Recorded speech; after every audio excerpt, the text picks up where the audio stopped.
Welcome to exam theory. तो SSC MTS 2021 में जितने भी शिफ्टों में आपके एग्जाम कराए गए थे उसके सारे मैथ के सॉल्यूशन आपको इस चैनल पर देखने को मिलेंगे। तो आज हम लोग इस वीडियो में 7-10-2021 के शिफ्ट 3 के सारे मैथ के प्रश्नों के सॉल्यूशन इस वीडियो में देखेंगे। तो वीडियो के अंत तक जरूर बने रहिएगा। तो अगर आप इस चैनल पर नए हैं तो हमारे चैनल को सब्सक्राइब जरूर कर ले। ये हमारा सोशल मीडिया प्लेटफॉर्म है, आप हमसे यहाँ भी जुड़ सकते हैं। इसके लिंक आपको इस वीडियो के डिस्क्रिप्शन बॉक्स में मिल जाएंगे।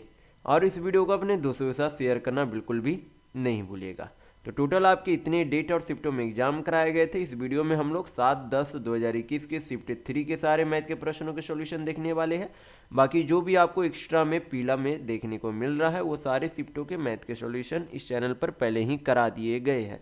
तो अगर वो वीडियो आपको देखना है तो आप हमारे चैनल के प्लेलिस्ट में जाकर देख सकते हैं। तो चलिए बढ़ते हैं आज के प्रश्नों की ओर। देखेंगे क्वेश्चन नंबर 1।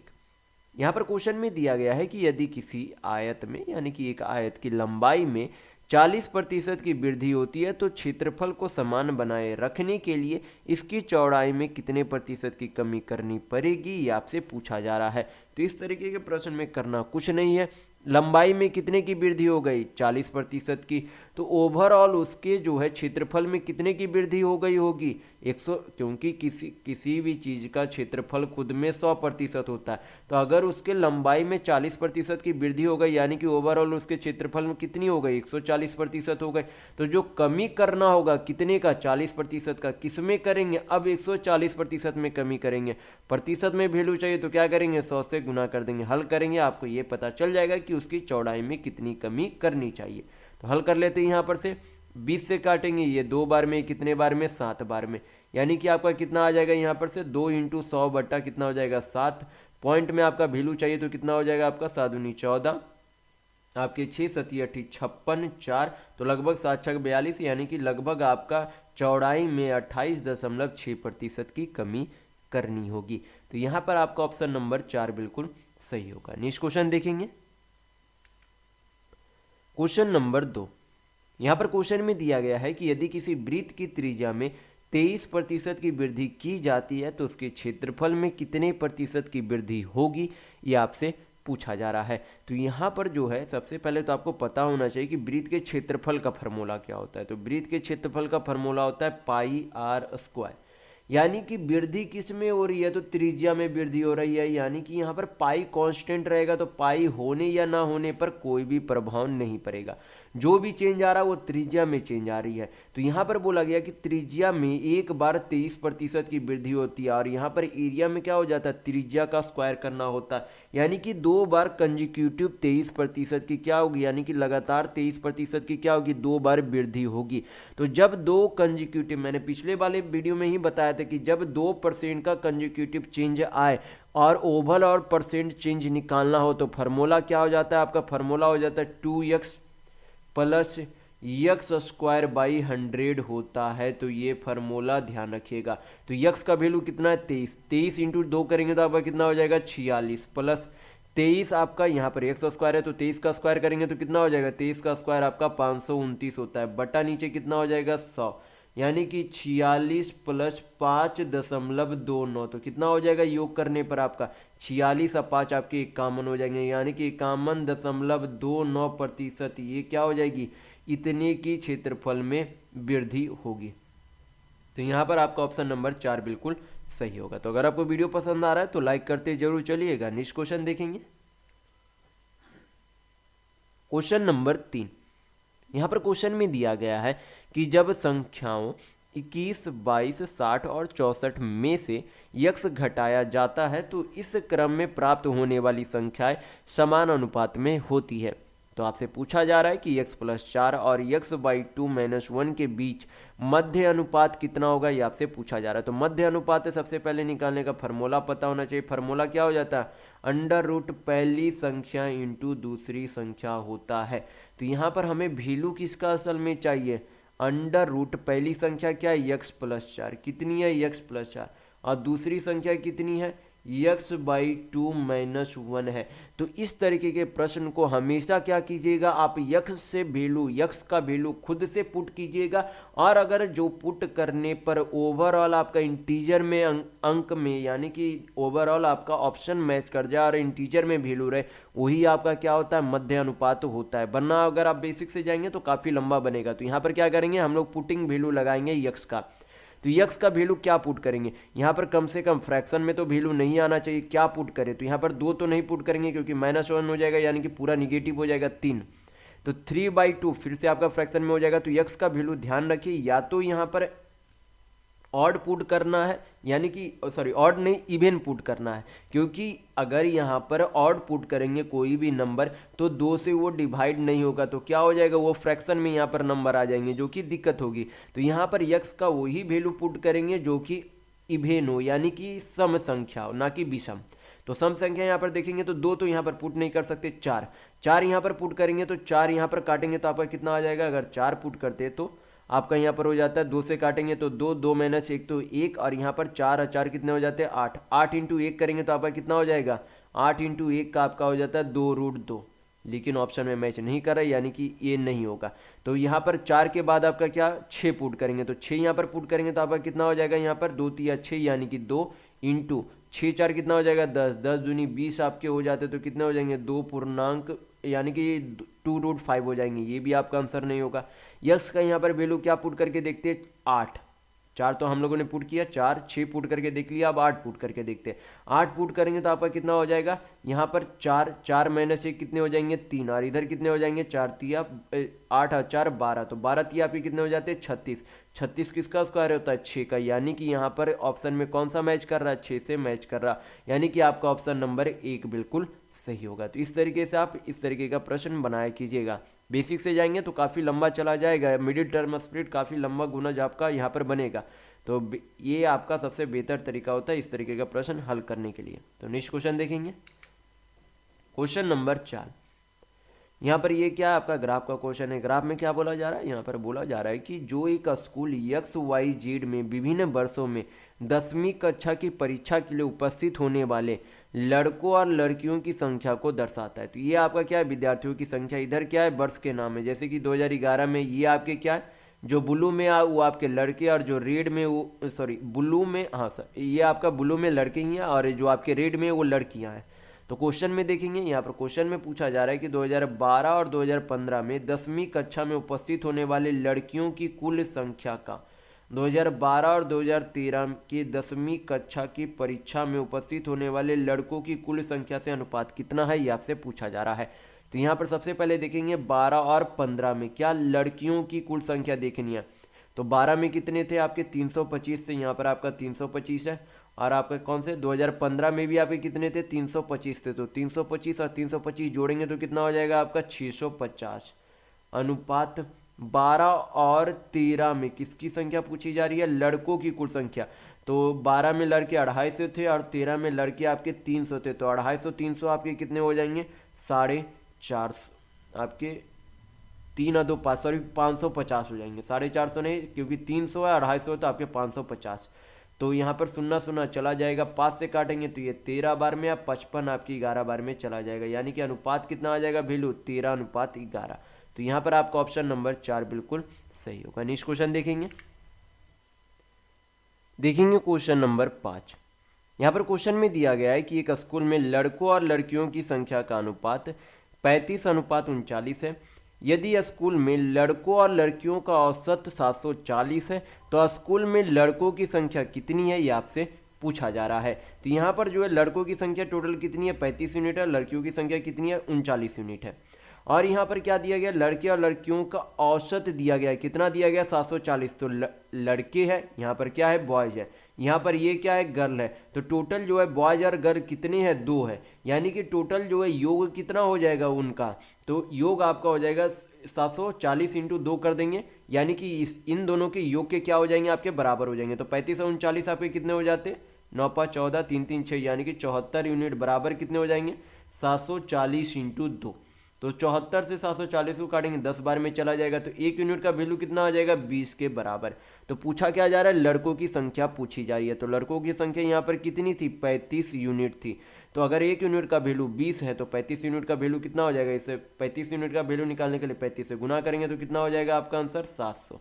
तो यहाँ पर आपके ऑप्शन नंबर 4 बिल्कुल सही होंगे। नेक्स्ट क्वेश्चन देखेंगे, क्वेश्चन नंबर 6।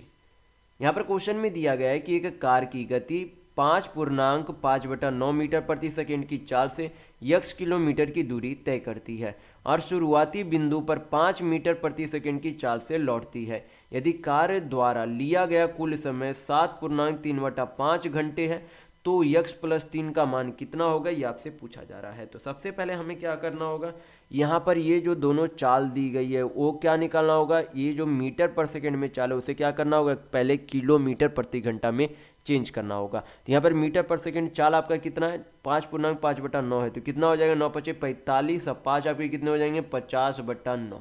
मीटर पर सेकंड के चाल को किलोमीटर प्रति घंटा में चेंज करने के लिए किससे गुना करेंगे, 18/5 से गुना करेंगे।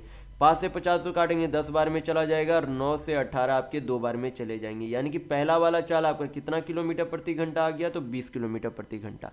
उसी तरीके से दूसरा वाला चाल को किलोमीटर प्रति घंटा में चेंज करने के लिए 18/5 से गुना करेंगे तो दूसरा वाला चाल कितना आ जाएगा 18 किलोमीटर प्रति घंटा। तो ये हमें पहले वाली चाल पता चल गई किलोमीटर प्रति घंटा में, या दूसरे वाली भी चाल पता चल गई किलोमीटर प्रति घंटा में। अब यहाँ पर से हम लोग क्या निकाल सकते हैं, एवरेज स्पीड निकाल सकते हैं। तो एवरेज स्पीड निकालने का फॉर्मूला क्या हो जाता है, एवरेज स्पीड निकालने का फॉर्मूला होता है 2 × V1 × V2 by V1 + V2 होता है। तो ये फार्मूला आप ध्यान रखिएगा, एवरेज स्पीड निकालने का ये फार्मूला होता है। तो फार्मूला पे वैल्यू पुट करेंगे 2 × V1 यानी कि पहले वाली चाल 20 किलोमीटर प्रति घंटा और दूसरे वाली चाल कितनी है 18 किलोमीटर प्रति घंटा, बटा नीचे दोनों का योग कितना हो जाएगा 38। ये आपकी क्या आ गई औसत चाल। पूछा क्या जा रहा है कि इतना घंटे में, यानी कि हमें निकालना पहले क्या है कि इतना घंटे में कितनी दूरी तय की गई। तो डिस्टेंस निकालने का फॉर्मूला क्या होता है, स्पीड इंटू टाइम, यानी कि दूरी बराबर आपके क्या हो जाते हैं चाल इंटू समय। तो फार्मूला ध्यान रखिएगा। तो ये आपकी एवरेज स्पीड है, यानी कि स्पीड यानी कि चाल हमें पता है। समय आपका कितना लगता है 7.3/5, फ्रैक्शन में चेंज करेंगे तो 7 × 5 = 35, 38/5, यानी कि यहाँ पर ये चाल हो गई, ये आपकी समय हो गई। गुना करेंगे तो क्या निकल जाएगा, कुल दूरी निकल जाएगा, यानी कि जितनी दूरी गया है और जितनी दूरी वापस आया उन दोनों का क्या निकल जाएगा, योग निकल जाएगा। तो हल कर लेते हैं यहाँ पर से 38 से 38 चला गया, 5 से 20 4 बार में चला जाएगा, 18 × 4 = 72, दूनी 144 किलोमीटर क्या आ गई कुल दूरी। ये कुल दूरी किसकी आई है, कुल दूरी आपके जो है जाने और आने की ये कुल दूरी है। लेकिन x किलोमीटर जो यहाँ पर जो दूरी थी वो असल में क्या थी, किसी एक तरफ की दूरी थी, यानी कि या तो एक तरफ जाने की थी या फिर एक तरफ आने की कुल दूरी थी। तो अगर कुल दूरी 144 किलोमीटर है तो आधी दूरी यानी कि एक तरफ जाने या आने की दूरी कितनी हो जाएगी, निकालने के लिए 2 से डिवाइड करेंगे तो कितना हो जाएगा 72 किलोमीटर हो जाएगा। तो x का मान कितना आ गया 72। पूछा क्या जा रहा है x+3 का वैल्यू पूछा जा रहा है। तो इसमें क्या करेंगे 72 में 3 जोड़ देंगे तो कितना आपका आ जाएगा आंसर 75, यानी कि 75 आंसर होगा। तो यहाँ पर आपके ऑप्शन नंबर 2 बिल्कुल सही हो गए। नेक्स्ट क्वेश्चन देखेंगे, क्वेश्चन नंबर 7। यहाँ पर क्वेश्चन में दिया गया है कि 3 धनात्मक संख्याओं में से किन्हीं 2 संख्याओं का औसत तीसरी संख्या में जोड़ा जाता है तो परिणामी योगफल 154, 148, 132 प्राप्त होती है। तो 3 आरंभिक संख्याओं का योगफल कितना होगा, ये आपसे पूछा जा रहा है। यानी कि अगर क्वेश्चन में अगर आप समझे तो यहाँ पर बोला जा रहा है कि पहली 2 संख्या यानी कि पहली संख्या दूसरी संख्या का योग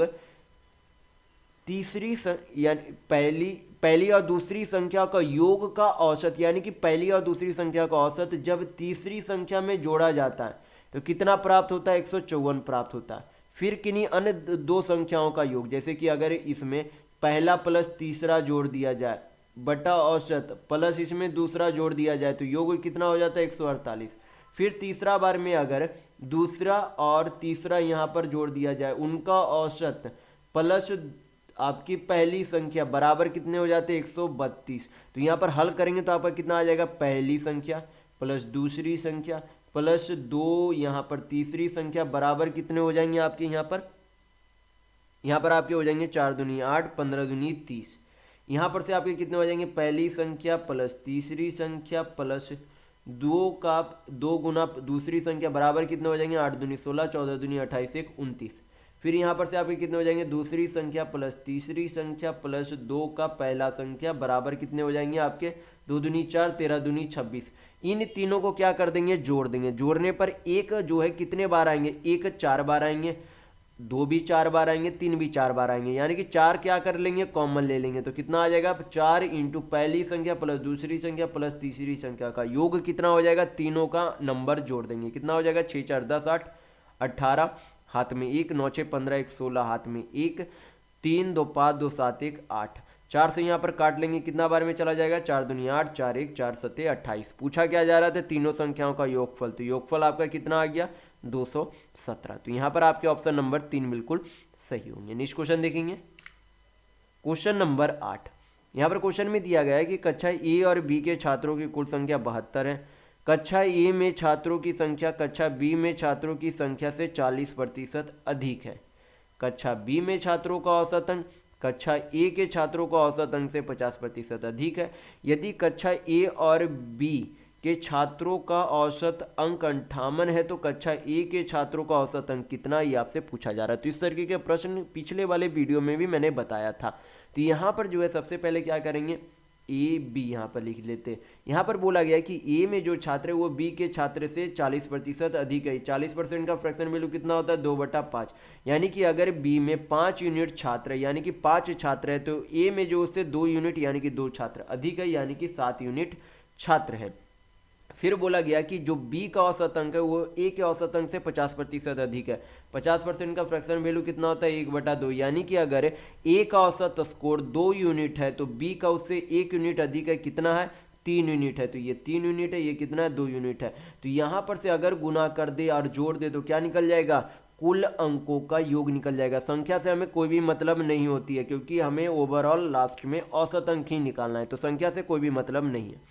तो ओवरऑल अगर योग निकालेंगे, यहाँ पर खास करके ध्यान दीजिएगा कि मैंने मान लिया कि ए में जो है 7 विद्यार्थी और बी में 5 विद्यार्थी है। तो कुल जो है ए में जो है कुल अंकों का योग कितना हो जाएगा, 7 दूनी 14 यूनिट प्लस इधर से आपका योग कितना हो जाएगा, 5 तिया 15 यूनिट। और टोटल औसत अंक कितना दिया गया, 58।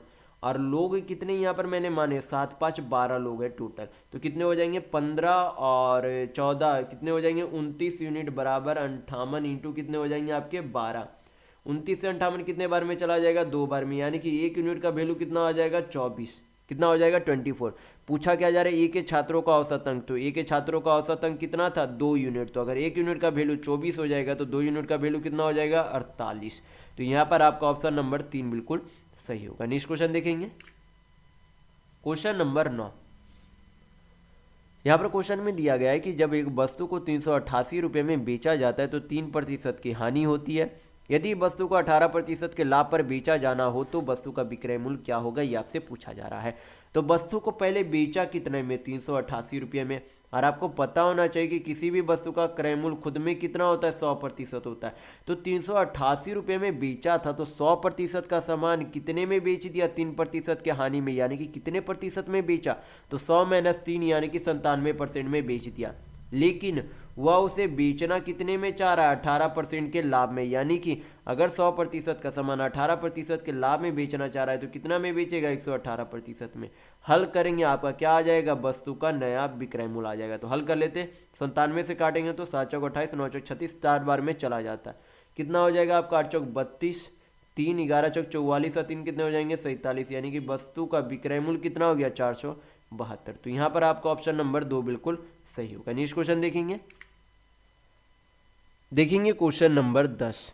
यहाँ पर क्वेश्चन में दिया गया है कि एक चुनाव क्षेत्र में 60% मतदाता पुरुष है और शेष महिलाएं हैं। तो 40% पुरुष निरीक्षर है, 25% महिला साक्षर है। तो साक्षर महिला की तुलना में निरीक्षर पुरुष की संख्या कितने प्रतिशत अधिक है, ये आपसे पूछा जा रहा है। तो यहाँ पर जो है सबसे पहले हम लोग मान लेते हैं कि कुल मतदाता की संख्या कितनी है, 100 है।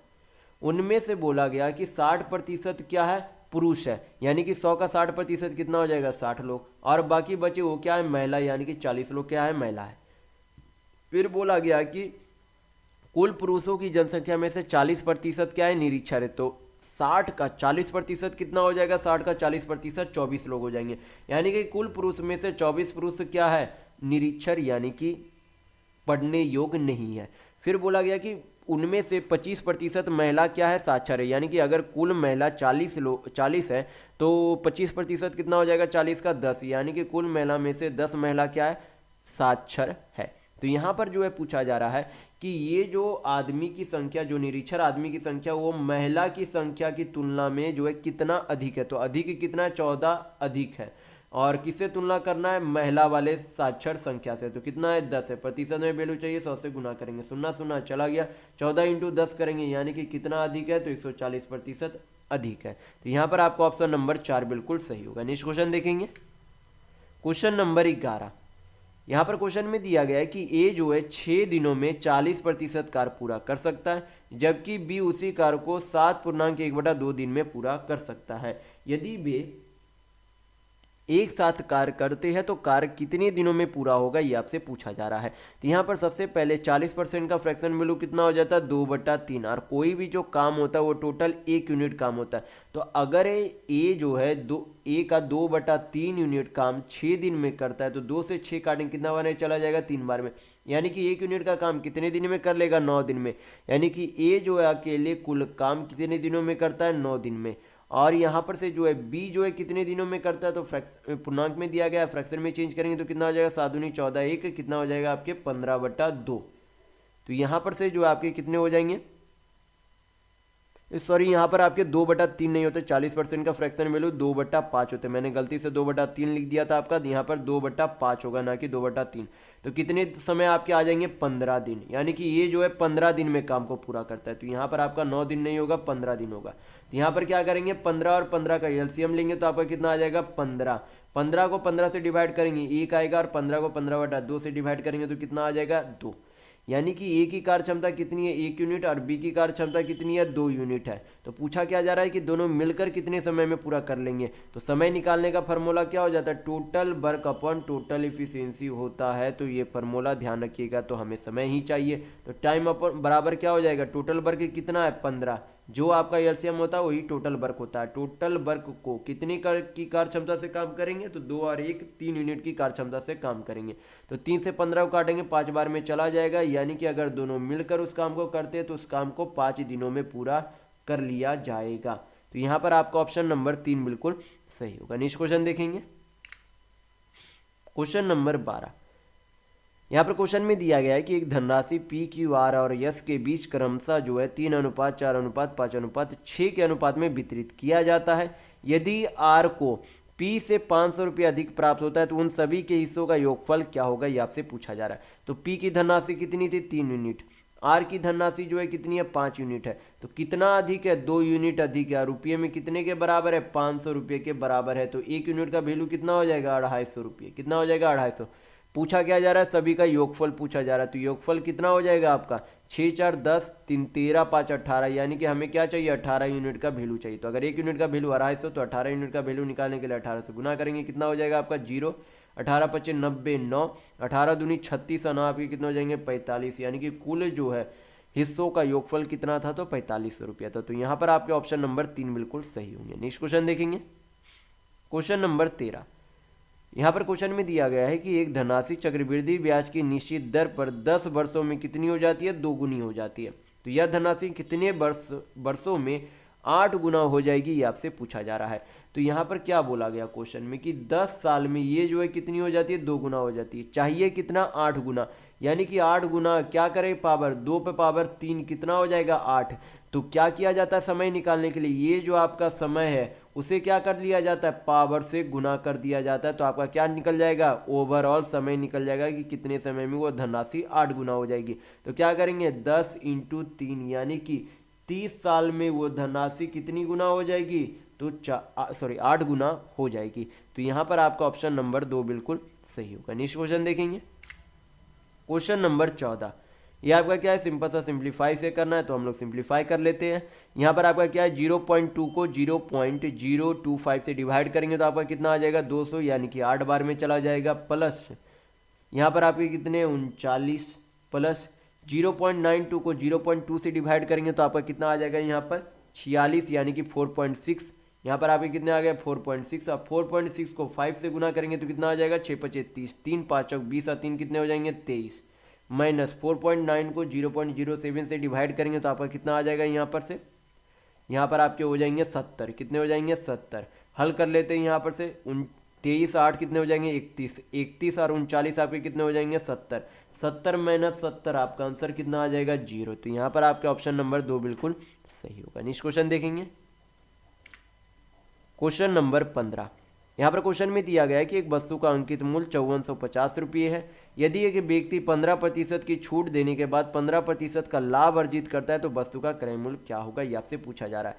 तो एक जो है आपका यहाँ पर जो है इस तरीके से होता है कि CP/MP यानी कि क्रय मूल्य बट्टा अंकित मूल्य क्या हो जाते हैं 100 minus discount upon 100 plus profit होता है। तो ये फार्मूला ध्यान रखिएगा। तो यहाँ पर जो है अंकित मूल्य जो है कितना दिया गया है 5450 रुपया दिया गया।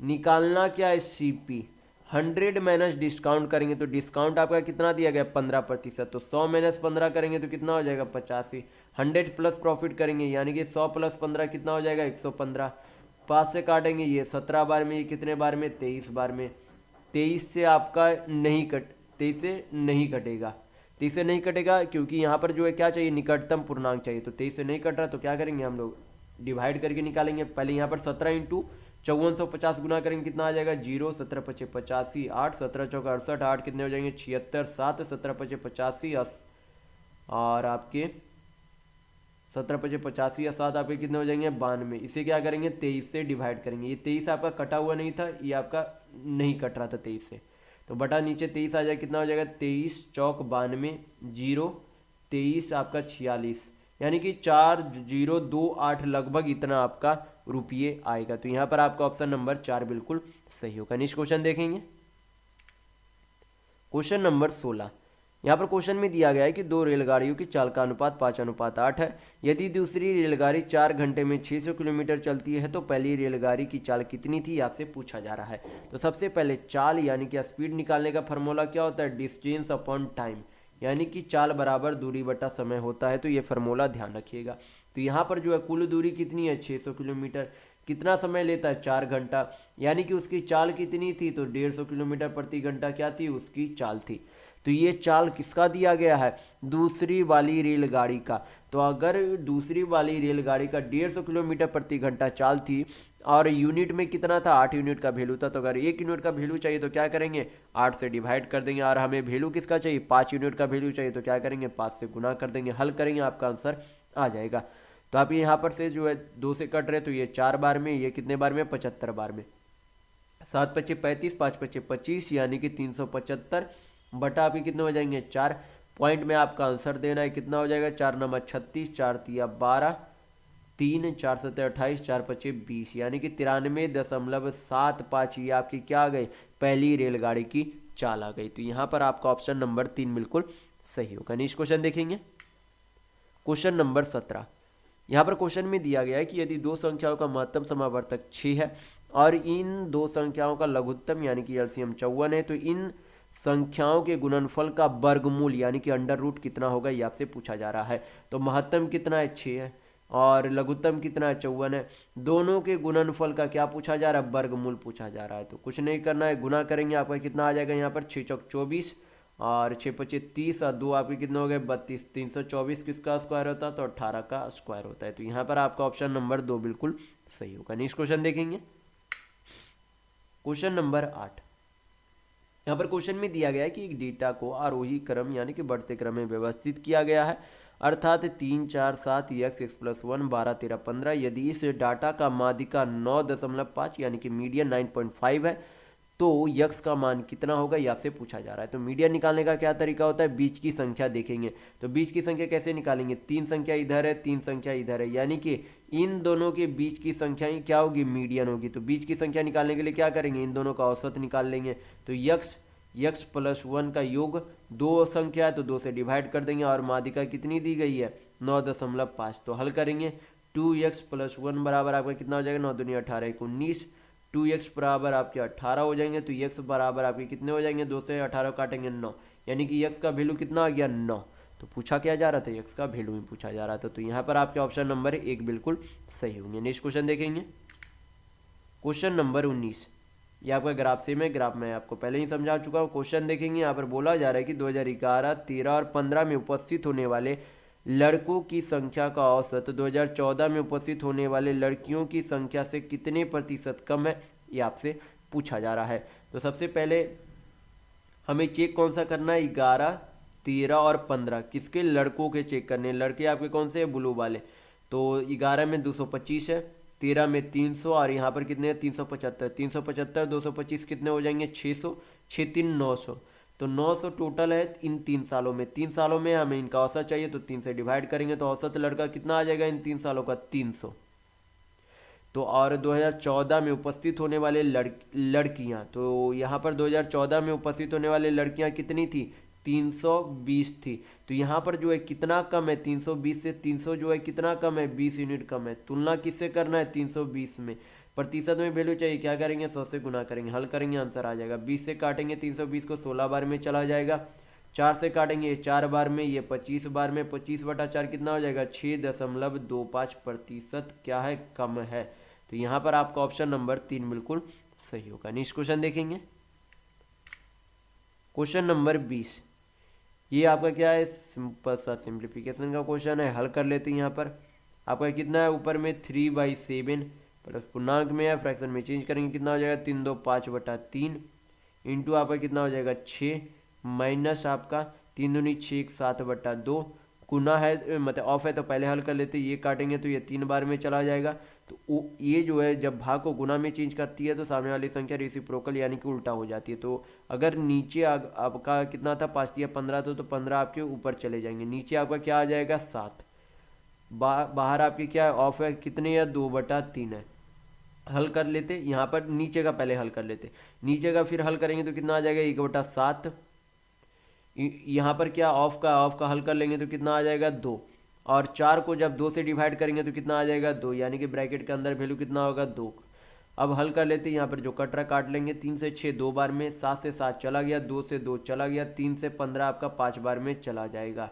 अब बाकी जो बचा उसे नीचे लिख लेंगे, कितना आ जाएगा 3/7 प्लस आपके कितने आ जाएंगे 10 माइनस आपके क्या बचे 5 बटा नीचे आपका कितना हो गया 2/7 माइनस आपके कितने हो गए 3। ये एलसीएम ऊपर हो जाएगा 7 और यहाँ पर कितने हो जाएंगे 5 5 7 5 35 और 3 कितने हो जाएंगे 38 बटा नीचे कितने हो जाएंगे यहाँ पर नीचे तो 7 7 21 21 में से 2 गया 19 यानी कि -19 7 से 7 चला गया 19 से 38 2 बार में चला जाएगा यानी कि वैल्यू कितना आ जाएगा -2। तो यहाँ पर आपके ऑप्शन नंबर 2 बिल्कुल सही होंगे। नेक्स्ट क्वेश्चन देखेंगे, क्वेश्चन नंबर 21। यहाँ पर क्वेश्चन में दिया गया है कि दो बाइक का क्रय मूल्य का योगफल 50,000 रुपये है। यदि बाइक को 20% के लाभ पर और दूसरी बाइक को 20% के हानि पर बेचा गया, यदि दोनों का विक्रय मूल्य यानी कि एसपी सेम है, तो बेची गई दूसरी बाइक का क्रय मूल्य कितना होगा, ये आपसे पूछा जा रहा है। तो यहाँ पर जो है क्या करेंगे, पहली बाइक है ये दूसरी बाइक है, यहाँ पर क्या करते हैं सीपी और एसपी का रेशियो में वैल्यू पुट करते हैं। सबसे पहले 20% का फ्रैक्शन वैल्यू कितना होता है 1/5, यानी कि पहले वाली जो आपकी बाइक थी 5 यूनिट का बाइक था उसे 1 यूनिट के लाभ यानी कि 6 यूनिट में बेच दिया गया, और दूसरे वाले बाइक को भी 20% के हानि में बेचा, यानी कि दूसरे वाले बाइक का भी वैल्यू जो है 5 यूनिट था उसे 1 यूनिट कम यानी कि 4 यूनिट में भेजा। लेकिन यहाँ पर खास करके बोला गया है कि दोनों का विक्रय मूल्य यानी कि एसपी क्या है सेम है, लेकिन यहाँ पर हमें क्या ये सेम यूनिट देखने को मिल रही है नहीं। तो सेम बनाने के लिए क्या करेंगे, गुना करेंगे। गुना किससे करेंगे कि सेम बन जाए, 6 को अगर 2 से गुना कर दे तो अगर एसपी में गुना कर रहे तो सीपी में भी गुना होगा, और 4 को अगर 3 से गुना कर दे तो इधर सीपी और एसपी दोनों जगह गुना होगा। तो यहाँ पर अब एसपी क्या हो गया, यहाँ पर बराबर हो गए, 6 दूनी 12 4 तिया 12 यानी कि विक्रय मूल्य क्या है समान है। तो यहाँ पर जो है फिर जो हमें क्या निकालना है, रुपये निकालना है, क्या यूनिट के हिसाब से। कैसे निकालेंगे, यहाँ पे पहले वस्तु का क्रय मूल्य कितना है 5 दूनी 10 यूनिट और यहाँ पर कितना है 15 यूनिट, यानी कि टोटल जो है बाइक का क्रय मूल्य का योग कितना है 15 10 25 यूनिट है। अब 25 यूनिट का वैल्यू रुपये में कितने के बराबर है 50,000 रुपये के बराबर है। 25 से 50,000 काटेंगे कितने बार में चला जाएगा 2000 बार में चला जाएगा, यानी कि 1 यूनिट का वैल्यू कितना आ गया 2000 रुपये। पूछा क्या जा रहा है, दूसरी बाइक का क्रय मूल्य पूछा जा रहा है। तो दूसरी बाइक का क्रय मूल्य कितना था 5 तिया 15 यूनिट था, यानी कि हमें क्या चाहिए 15 यूनिट का वैल्यू चाहिए। तो इसमें क्या करेंगे, 1 यूनिट का वैल्यू अगर 2000 तो 15 यूनिट का वैल्यू कितना हो जाएगा, 15 दूनी 30,000 रुपये हो जाएगा, यानी कि दूसरी बाइक का क्रय मूल्य कितना हो गया, 30,000। तो यहाँ पर आपका ऑप्शन नंबर 3 बिल्कुल सही होंगे। नेक्स्ट क्वेश्चन देखेंगे, क्वेश्चन नंबर 22। यहाँ पर क्वेश्चन में दिया गया है कि एक टैंक 25 मीटर लंबा, 12 मीटर चौड़ा और 6 मीटर गहरा है, तो 10 रुपये प्रति मीटर स्क्वायर के मूल्य पर इसकी दीवारों और तली का प्लास्टर करने की लागत कितनी होगी, आपसे पूछा जा रहा है। तो यहाँ पर जो है हमें क्या करना होगा, सबसे पहले 4 दीवारी और आपके जो है तल का क्या निकालना होगा, क्षेत्रफल निकालना होगा। तो क्षेत्रफल निकालेगा सबसे पहले तो 4 दीवारी के क्षेत्रफल निकालने का फॉर्मूला था 2 into l plus b into क्या हो जाता है, एच हो जाता है। क्या हो जाता है, 4 दीवारी का क्षेत्रफल निकालने के लिए 2 into l plus b into h हो जाता है। प्लस क्या हो जाएगा, हमें तली का भी क्षेत्रफल चाहिए, यानी कि लेंथ इंटू ब्रेथ क्या हो जाएगा, तली का क्षेत्रफल। तो ये आपका यहाँ पर 4 दीवारी का क्षेत्रफल प्लस आपके तली का क्षेत्रफल। तो अब क्या करेंगे, वैल्यू पुट करेंगे यहाँ पर आपका। तो लंबाई और चौड़ाई कितनी है, 25 और 12 कितने हो जाएंगे, 37, यानी कि 2 इंटू 37 इंटू ऊंचाई कितनी दी गई है, ऊंचाई यानी कि गहरा डेप्थ दोनों आपका सेम है, तो कितना है 6, प्लस लेंथ इंटू ब्रेथ यानी कि 25 इंटू 12 आपके कितने हो जाएंगे, तो 300 हो जाएंगे, और इंटू हमें क्या चाहिए, टोटल रुपये चाहिए, तो क्या करेंगे 10 से गुना कर देंगे, क्योंकि प्रति मीटर स्क्वायर 10 रुपया दिया गया है। तो यहाँ पर आपके कितने हो जाएंगे, आपके 37 दूनी 74, 74 छक हो जाएंगे, 6 चौक 24, 2 7 छक 42, 2 44, उसमें क्या करेंगे 300 को जोड़ देंगे, कितना आपका आ जाएगा 4 3 744 इंटू 10 करेंगे तो कितना आ जाएगा 7440 रुपये। तो यहाँ पर आपका ऑप्शन नंबर 1 बिल्कुल सही होगा। नेक्स्ट क्वेश्चन देखेंगे, क्वेश्चन नंबर 23। यहाँ पर क्वेश्चन में दिया गया है कि यदि साधारण ब्याज की वार्षिक दर पर 8% से बढ़कर 12.5% हो जाती है तो एक व्यक्ति की वार्षिक आय में 639 रुपये की वृद्धि हो जाती है, तो मूलधन क्या है। तो कोई भी जो मूलधन यानी कि प्रिंसिपल होती है वो खुद में कितना प्रतिशत होती है, तो 100% होती है। तो यहाँ पर बोला गया कि उसके जो रेट है वो 8% से बढ़कर 12.5% हो गई, यानी कि रेट में कितने की वृद्धि हो गई, तो रेट में 4.5% की वृद्धि हो गई, और 4.5% का वैल्यू किसके बराबर है, 639 रुपये के बराबर है। तो 4.5% का फ्रैक्शन वैल्यू कितना हो जाएगा आपका, 4 दूनी 8 1 9/2% बराबर कितने के बराबर है, 639 रुपये के बराबर है। 9 से काटेंगे, 9 7 63 71, यानी कि 1% का वैल्यू कितना आ गया आपका 142 रुपया। पूछा क्या जा रहा है 100% का वैल्यू, तो अगर 1% का वैल्यू 142 रुपया, तो 100% का वैल्यू निकालने के लिए 100 से गुना करेंगे तो कितना आ जाएगा 14,200 रुपया, क्या आ गया मूलधन आ गई। तो यहाँ पर आपका ऑप्शन नंबर 4 बिल्कुल सही होगा। नेक्स्ट क्वेश्चन देखेंगे, क्वेश्चन नंबर 24। यहाँ पर क्वेश्चन में दिया गया है कि एक कार को 15 दिन में पूरा कर सकता है, बी उसी कार को 20 दिन में पूरा कर सकता है, तो एक साथ कार करते हुए वे दोनों इस कार का 70% भाग कितने दिन में पूरा करेंगे, ये आपसे पूछा जा रहा है। तो यहाँ पर सबसे पहले हमें क्या निकालनी होगी, ए और बी की कार्य क्षमता निकालनी होगी। तो यहाँ पर क्वेश्चन में क्या दिया गया है कि ए जो है अकेले 15 दिन में काम को पूरा कर सकता है, और बी जो है कितने दिनों में पूरा कर सकता है, 20 दिनों में। 15 और 20 का एलसीएम कितना होगा, 15 और 20 का एलसीएम 60 होगा। 60 को 15 से डिवाइड करेंगे, 4 20 से डिवाइड करेंगे, कितना आ जाएगा 3। तो यहाँ पर जो है हमें क्या निकालना है, समय निकालना है। तो समय निकालने का फार्मूला क्या हो जाता है, टोटल वर्क अपॉन क्या हो जाता है, इफिशियंसी होता है। तो ये फार्मूला ध्यान रखिएगा। तो कुल करना कितना काम है 60, लेकिन 60 का भी कितना प्रतिशत काम करने के लिए बोला जा रहा है, 70% ही काम करने के लिए बोला जा रहा है, यानी कि 70% का फ्रैक्शन वैल्यू 60/10। तो ये आपका क्या हो गया टोटल वर्क। इस टोटल वर्क को यानी कि टोटल वर्क यही अब काम करना है, और इस काम को कितने की कार्य क्षमता से किया जाएगा, 4 और 3 7 की कार्य क्षमता से किया जाएगा। तो हल कर लेंगे, 7 से 7 चला जाएगा, 0 से 0 चला जाएगा, यानी कि कितने दिनों में पूरा कर लिया जाएगा, तो 6 दिनों में। तो यहाँ पर आपका ऑप्शन नंबर 2 बिल्कुल सही होगा। नेक्स्ट क्वेश्चन देखेंगे, क्वेश्चन नंबर 25। ये आपका क्या है, ग्राफ का क्वेश्चन है। ग्राफ मैं आपको पहले ही समझा चुका हूँ। क्वेश्चन देखेंगे, यहाँ पर बोला जा रहा है कि 2012, 13, 14 और 15 में उपस्थित होने वाले लड़कियों की कुल संख्या सभी 5 वर्षों में उपस्थित होने वाले लड़कों की संख्या से कितने प्रतिशत कम है, ये आपसे पूछा जा रहा है। तो यहाँ पर सबसे पहले 12, 13, 14, 15 में लड़कियों की क्या देखेंगे, कुल संख्या देखेंगे। तो कितने हैं 325, 325 यानी कि 650, 650 और 350 आप कितने हो जाएंगे 1000, 1000 यानी कि 1320। कितने हैं 1320 इन 4 सालों में कुल लड़कियों की संख्या। और सभी 5 सालों में लड़कों की संख्या निकालेंगे तो कितना आपका हो जाएगा 3 2 5 1 6, 6 आपका 3 9, 9 9 2 11, 11 2 13, 8 5 13, यानी कि कितना हो जाएगा 1430। तो कितना कम है, ये जो है कितना कम है, तो यहाँ पर आपके 8 और 3 11 यानी कि 110 कम है। किससे तुलना करेंगे, 1430 से तुलना करना हमें, या प्रतिशत में वैल्यू चाहिए, क्या करेंगे 100 से गुना करेंगे, हल करेंगे, आपका आंसर आ जाएगा। 0 0 चला गया, 11 से काटेंगे तो एक बार में, ये 13 बार में 100/13 यानी कि 1391। फिर आपका 9 बचा तो लगभग 1391, यानी कि लगभग जो है कितना प्रतिशत कम है, तो 7.7% कम है। तो यहाँ पर आपका ऑप्शन नंबर 1 बिल्कुल सही होगा। तो इस वीडियो में बस इतना ही है। अगर आपको वीडियो पसंद आया तो लाइक कीजिएगा, नए हैं तो चैनल को सब्सक्राइब जरूर कर लीजिएगा। यह हमारा सोशल मीडिया प्लेटफॉर्म है, आप हमसे यहाँ भी जुड़ सकते हैं। इसके लिंक आपको इस वीडियो के डिस्क्रिप्शन बॉक्स में मिल जाएंगे। और इस वीडियो को अपने दोस्तों के साथ शेयर करना बिल्कुल भी नहीं भूलेगा। तो वीडियो में बस इतना ही। वीडियो के अंत तक बने रहने के लिए बहुत बहुत धन्यवाद। आशा करता हूँ आपका दिन शुभ हो।